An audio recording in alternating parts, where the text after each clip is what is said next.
হাসিনার বিচার সবার আগে জুলাই আগস্ট আমাদের একটা আবেগ স্থান তৈরি হয়েছে। এই আবেগের স্থানটি হঠাৎ করে হয়নি।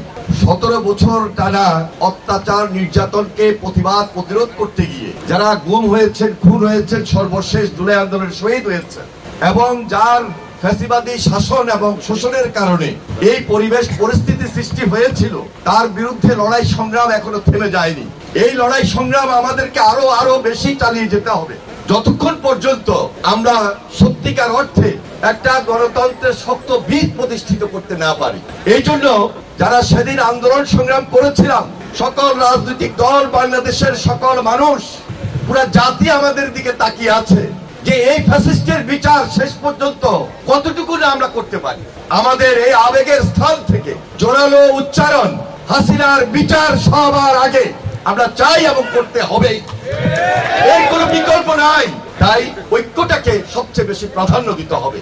এখানে জাতীয় ঐক্য, রাজনৈতিক দলগুলোর ঐক্য, সর্বসাধারণের ঐক্য, এবং এই ঐক্যটা হবে সুদৃঢ় ঐক্য, ইস্পাত কঠিন দৃঢ় ঐক্য। এই ঐক্যকে এগিয়ে নিয়ে যেতে হলে একদিকে যেমন সংস্কার চলমান প্রক্রিয়া, আরেকদিকে যেমন নির্বাচন, এই নির্বাচনের মধ্য দিয়ে এই বাংলাদেশ একটা সত্যিকারের জনগণের সরকার প্রতিষ্ঠিত করতে হবে ইনশাআল্লাহ।